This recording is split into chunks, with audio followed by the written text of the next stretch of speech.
ابن عقیل رحمۃ اللہ اپنا واقعہ لکھتے ہیں کہ میں بہت ہی زیادہ غریب آدمی تھا۔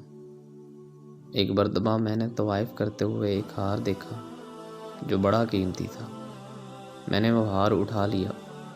میرا نفس چاہتا تھا کہ میں اسے چھپا لوں، لیکن میرا دل کہتا تھا ہرگز نہیں، یہ چوری ہے، بلکہ دیانتداری کا تقاضا یہ ہے کہ جس کا ہار ہے اسے میں واپس کر دوں۔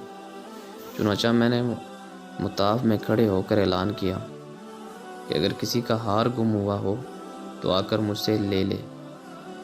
کہتے ہیں کہ ایک نبینا آدمی آیا اور کہنے لگا یہ ہار میرا ہے اور میرے تھیلے میں سے گرا ہے۔ میرے نفس نے مجھے اور بھی ملامت کی کہ ہار تو تھا اور تھا بھی نبینے کا، اس کا کسی کو کیا پتہ چلتا تھا۔ چھپانے کا اچھا موقع تھا مگر میں نے وہ ہار اسے دے دیا۔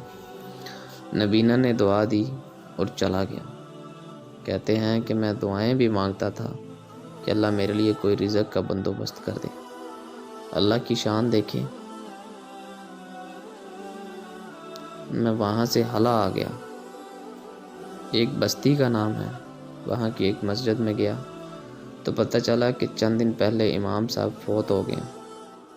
لوگوں نے مجھے کہا کہ نماز پڑھا دو۔ جب میں نے نماز پڑھائی تو انہیں میرا نماز پڑھانا اچھا لگا۔ وہ کہنے لگے تم یہاں امام کیوں نہیں بن جاتے؟ میں نے کہا بہت اچھا۔ میں نے وہاں امامت کے فرائض سر انجام دینے شروع کر دیے۔ تھوڑے دنوں کے بعد پتہ چلا کہ جو امام صاحب پہلے فوت ہوئے تھے ان کی ایک جوان سالہ بیٹی ہے۔ وہ وصیت کر گئے تھے کہ کسی نیک بندے سے اس کا نکاح کر دینا۔ مقتدی لوگوں نے مجھ سے کہا جی اگر آپ چاہیں تو ہم اس یتیم بچی کا آپ سے نکاح کر دیتے ہیں۔ میں نے کہا جی بہت اچھا۔ چنانچہ انہوں نے اس کے ساتھ میرا نکاح کر دیا۔ شادی کے کچھ عرصہ کے بعد میں نے اپنی بیوی کو دیکھا۔ اس کے گلے میں وہی ہار تھا جو میں نے طواف کے دوران ایک نبینا آدمی کو لوٹایا تھا۔ اسے دیکھ کر میں حیران رہ گیا۔ میں نے پوچھا یہ ہار کس کا ہے؟ اس نے کہا یہ میرے ابو نے مجھے دیا تھا۔ میں نے کہا آپ کے ابو کون تھے؟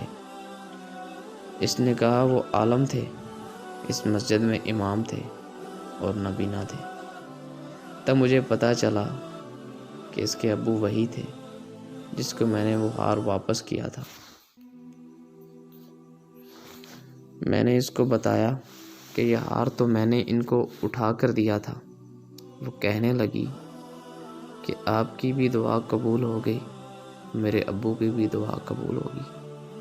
میں نے کہا وہ کیسے؟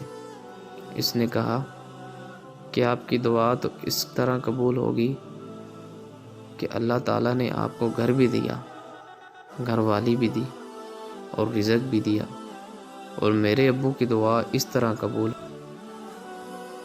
کہ جب وہ ہار لے کر واپس آئے تو وہ دعا مانگتے تھے کہ اے اللہ، ایک امین دیانتدار شخص نے میرا ہار مجھے لوٹایا ہے۔